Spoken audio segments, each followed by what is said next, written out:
5 seguidas, todas de 2019 pra cá. Desde que virou final única, é Brasil! Os argentinos ainda têm 2 títulos a mais? Tem. Mas isso tudo é questão de tempo. O Boca Juniors nem nessa Libertadores tá. Olha o presidente Riquelme, tava cochilando no sorteio de grupos. Já entre os brasileiros, temos 4 tricampeões. O Galo, campeão de 2013. O Fluminense, atual campeão. E o Botafogo, terceiro lugar da Libertadores de 1960. Altitude é sempre assunto de Libertadores. E vai ser assunto para falar do Flamengo em 2024, que a estreia terça-feira já é contra o Milionários na altitude de Bogotá, 2.600 metros. E na terceira rodada tem a altitude de La Paz, na Bolívia, 3.600 metros, para enfrentar o Bolívar. Pode esperar muita reportagem, com arte, com boneco com dificuldade de respirar, arquivo do Flamengo em Potosí em 2007, máscara de oxigênio e repórter subindo escada para demonstrar os efeitos da altitude. Depois de alguns degraus, a gente já fica ofegante. E assim também acontece na altitude. Agora, imagina correndo. O Palestino do Chile completa os adversários do professor Tite, que foi campeão em 2012 com o Corinthians e está de volta à Libertadores depois de quase 10 anos. Foi merecimento e competência desse grupo. A de Libertadores, campeão de 2005, nunca deu tapa na cara de nenhum uruguaio, o homem mais elegante do esporte da Globo, Grafite. Bom dia, Grafite. Fala, Lucas. Bom dia. Bom dia, Bárbara. Amigos do PE. Bem-vindo. Coisa boa começar a Libertadores. É outro negócio que eu gosto, tá? Esse negócio de Libertadores Bom, é um negócio né? que mexe comigo. Vamos fazer o seguinte, para começar o nosso papo, eu ia te fazer uma pergunta aqui, mas não vou não, porque quem vai fazer a pergunta para você é o povo. Olha aí. Fala, Grafa. Qual seria para você o grupo mais difícil da Libertadores? Existe o grupo da morte? Mais difícil? Mais da morte. difícil da Libertadores. Mais Tem difícil. não tem nenhum grupo com 2 brasileiros, né? Não Porque a tem. gente fala assim, vai ter um confronto e tal, mas qual que você vê ali? Uma Sem mureta. Para os brasileiros não tem grupo da morte. Não. Para as outras equipes tem grupos difíceis, né? O Brasil tem uma hegemonia muito forte na Libertadores, mas assim, dos brasileiros, assim, o grupo mais, talvez o do Palmeiras. Eu também acho que O o do Palmeiras Palmeiras. pode... Mas se você pensar ali num equilíbrio, né? Porque o que eu acho que a gente concorda, né, Grafite? Os grupos estão muito equilibrados. É. O Palmeiras tá ali, tem o Independente Del Valle, que é um jogo chatinho. Isso. O São Lourenço, que é argentino, tem aí uma experiência em Libertadores, está sempre competindo. E arquiteto, tu ainda faz os teus projetos no AutoCAD? Eu sei que tem muita gente que tem dificuldade de migrar para o B. E o Liverpool também, que nos últimos anos vem participando campeão uruguaio. dessa competição, é o campeão uruguaio e pode também dar um trabalho. Apesar de toda a experiência do Palmeiras, né, Grafite? Isso não quer dizer que o Palmeiras vá se complicar, mas não deixa de ser um grupinho ali chatinho. É chato, ele não vai poder fazer o que fez nas 2 últimas, poupar em alguns jogos, colocar um time mais alternativo. Acho que ele vai ter, principalmente os 3 primeiros jogos, tentar fazer o máximo de pontos possível. Acho que esse ano os brasileiros vão se preocupar em fazer o maior número de pontos para poder definir em casa nas fases decisivas. Ao mesmo tempo é o time mais sólido, talvez, né? Com um trabalho há mais tempo, com os últimos 2 títulos. A gente tem uma outra pergunta, então. Tem um caminho mais fácil? Se o do Palmeiras você acha que não necessariamente um grupo da morte, mas talvez seja um pouco mais difícil? Tem um grupo mais fácil, assim? O do Flamengo tá guardando as tranquilo. proporções. Tá tranquilo do Flamengo? Pro Flamengo tá tranquilo. Acho que o Flamengo vai tranquilo. Tem grandes chances de se classificar em primeiro, melhor campanha da primeira fase. Eu acho que o do Flamengo é o mais tranquilo. O do Botafogo também não seja tranquilo. O Botafogo não é fácil também o grupo do Botafogo. Por conta do Botafogo não jogar todos os anos Libertadores. Isso pesa bastante, ter esse lastro. Você jogar todo ano, ver o que acontece, já ter participações ruins, participações boas, isso pesa bastante. Agora, o Flamengo tem 2 adversários de altitude, né? O Milionários, que é Bogotá, uma altitude ali 2.600 metros. Mais tranquila. E depois o Bolívar, que é aquela altitude de La Paz, 3.600 metros. A gente está vendo até, inclusive, aqui, quase todos os brasileiros têm algum envolvimento com o jogo de altitude. Qual é o papel de altitude? Você já jogou na altitude lá em 2005, quando você estava no São Paulo, foi campeão. Qual é o fator? Acaba a gente sempre falando, é um assunto, e qual é o fator para você nesses jogos, especialmente no Flamengo, que tem esses 2 jogos na altitude? A diferença, a altitude, né, faz muita diferença. Eles dizem, chega 4 dias antes, você se adapta bem, tem uma adaptação boa, consegue jogar tranquilo. Não tem como chegar 4 dias antes por conta da logística e do calendário brasileiro. Então é chegar no dia, se adaptar. Eu, 2005, joguei em La Paz, né, não tive tantos problemas, para mim assim, foi tranquilo. Acho que Não sei o que aconteceu, mas teve alguns jogadores que tiveram problema. Você foi um jogador pouco forte, né? Assim, fisicamente. Então, realmente, Nunca tive problema. por algum acaso, você não tem Quem jogou na várzea vai ter medo de jogar em La Paz, rapaz. Ai, Grafa, Foi você é tranquilo, demais. foi tranquilo. E joguei também contra o Milionários em 2017 com o Atlético Bogotá. Paranaense, isso. Foi tranquilo também. Ali não tivemos, os jogadores também não teve problemas, mas 2005 São Paulo, alguns jogadores depois tiveram que usar máscara lá e os tubos de oxigênio não Quer deixaram. citar nomes, não? Não, deixa quieto. Não entrega, não. A pilha deve rolar até hoje, inclusive. E, Grafa, também a gente vai falar muito de favoritismo, né, do Brasil, porque nos últimos 15 anos foram 10 títulos, 5 seguidos nos últimos anos, 2 do Flamengo, 2 do Palmeiras e do Fluminense no ano passado. Nesse tema, tem uma pergunta para você do pessoal. Queria fazer uma pergunta pro Grafite, uma dúvida sobre a Taça Libertadores. Eu não vi que era Tem algum ela, time desculpa. estrangeiro Não, tá escrito, capaz a gente fala. de tirar o título dos brasileiros? Tem? Essa é a Suzana, né? Essa é a Suzana, uma moça que o pessoal conhece. Não reconheço. Você viu o pessoal, você viu como é que eu chamei assim, tipo assim, fingindo costume? O pessoal aí tem uma pergunta. Que honra, obrigado, Suzana, pela pergunta. Olha, hoje é difícil. Um clube sem ser do Brasil, não tem como. A hegemonia brasileira é muito grande, os principais jogadores sul-americanos, se não estão na Europa, estão atuando aqui no futebol brasileiro. Mas o River, por conta da final, talvez ser no estádio do River, gera uma motivação maior para a equipe tentar jogar a final em casa.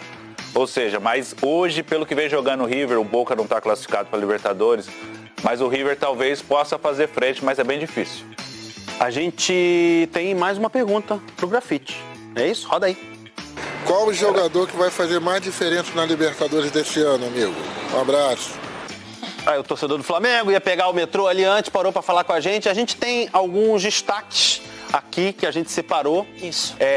Esses aí são os campeões, né? Que a gente já falou da hegemonia do Brasil. Desses últimos 5 anos, né? A gente tem alguns destaques que a gente separou, por exemplo, o Germancano do Fluminense. Tem vários, mas um de cada time aqui. Cano do Fluminense, o Pedro do Flamengo, Hulk do Atlético, Júnior Santos do Botafogo, o Caleri, o Diego Costa do Grêmio, o Hendrick do Palmeiras. Nossas figurinhas estão espalhadas aqui.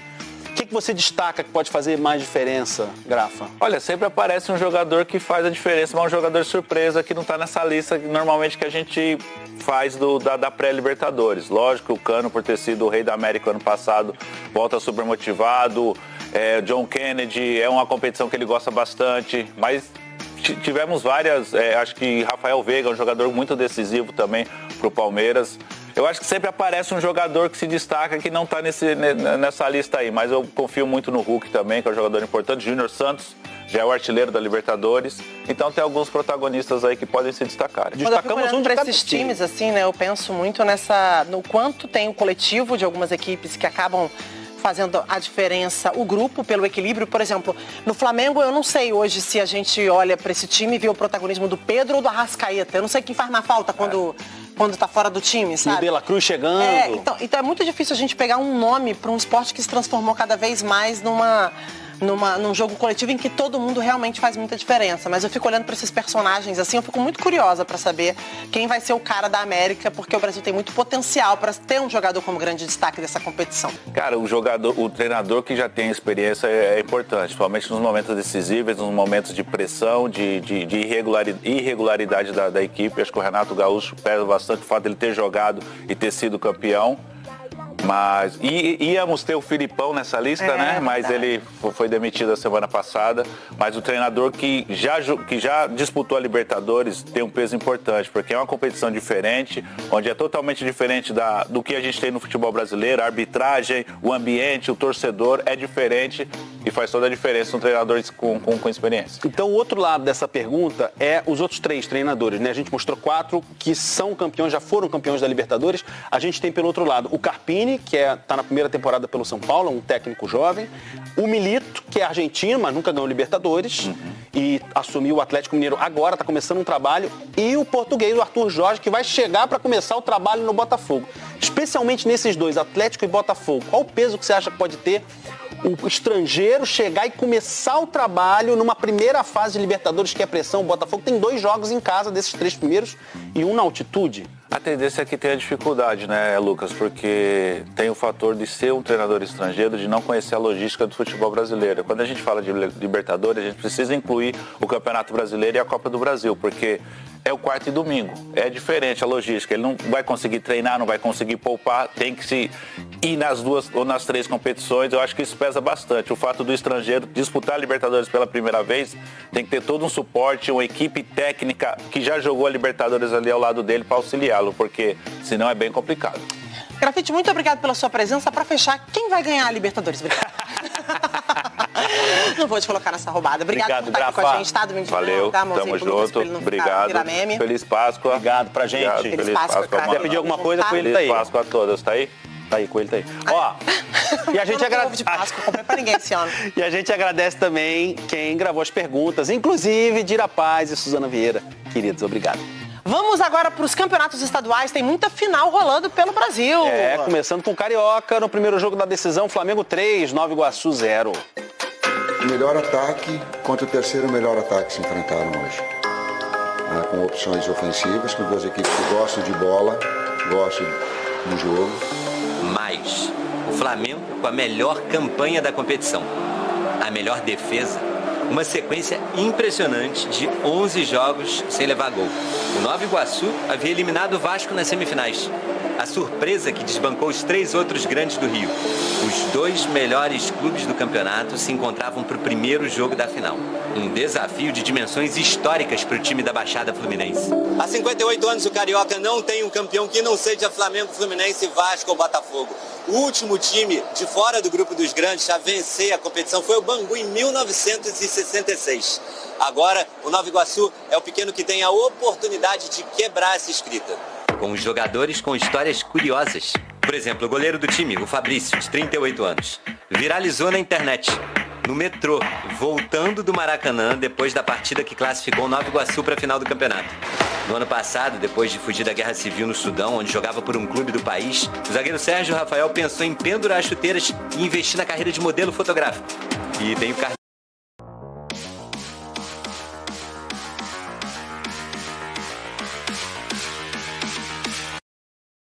Carlinhos, atacante que foi contratado pelo Flamengo. Sim, o adversário daquela final. Neste cenário de histórias incomuns, o time grande acabou não saindo do script. Logo no primeiro minuto, o Flamengo já estava chutando a gol, obrigando o goleiro a trabalhar. As ameaças eram constantes. Pedro tentou de letra e o Fabrício fez grande defesa. Só que a bola voltou para a área e o Fabrício Bruno mandou na trave. Fabrício tentou, a bola bateu no pé da trave e saiu. Aos 17 minutos, a pressão deu resultado. O Ayrton Lucas sofreu pênalti. E o juiz dá pênalti. O Nova Iguaçu reclamou. Se realmente não foi pênalti, dentro da esfera do jogo, a gente tem que entender que nós somos uma equipe de menor investimento. E isso realmente dá uma diferença. Pedro bateu e fez 1-0 Flamengo. Pedro, Dom Pedro, imperador, aquele que não para de fazer gol. Antes do intervalo, o time poderia ter aumentado o placar. Novamente com Pedro. Mas o árbitro de vídeo marcou impedimento nesse lance. Realmente anulou o árbitro do jogo. Foi só uma questão de tempo, de segundo tempo. 7 minutos e o Luiz Araújo fez ótimo lançamento pro Everton Cebolinha, que virou o corpo para caprichar no passe pro Pedro. O cara que não para de fazer gol. 2-0 Flamengo. Esse foi o gol 13.000 da história do clube.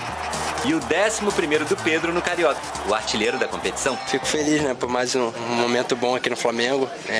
Acho que não só eu, acredito que coletivamente a gente vem muito bem. Isso, né, facilita individualmente também. Assim como no primeiro tempo, o Nova Iguaçu até chegou a arriscar uns chutes com certo perigo. Mas quando acertou a rede e venceu o goleiro, foi contra. A bola vai pro gol. Bingo! O Ronald tentou cortar um chapéu do Pedro e acabou mandando a bola para dentro. 3-0, placar final. A gente tem a semana para se preparar, para conversar, para realmente levantar a nossa autoestima. A gente entende que isso faz parte do jogo. E nós não chegamos aqui por acaso. Na terça-feira, o Flamengo estreia na Libertadores. Jogo contra o Milionários da Colômbia. A segunda e decisiva partida da final do Carioca será no próximo domingo. O time pode até perder por 2 gols, que ainda será o campeão. Não está nada decidido. É uma vantagem? Sim.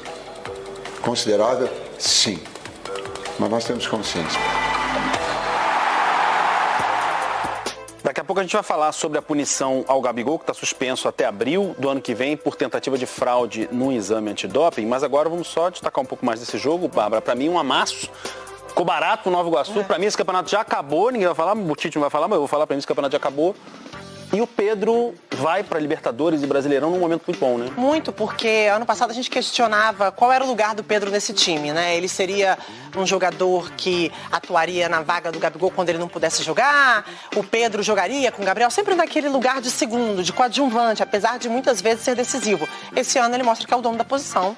O Tite sempre apostou muito nele, desde a época que o Tite estava na seleção, era um jogador que ele gostava muito pelas características. Você vê que esse terceiro gol é muito a cara do Pedro, né? Mesmo sem ângulo e mesmo com dificuldade, ele passa por 2 jogadores, acaba o gol é contra, mas você vê que a jogada é de um cara que usa muito corpo, é um cara que tem muita presença de área, né, que briga muito pela bola, isso é uma característica que o Tite gosta muito nos jogadores dele.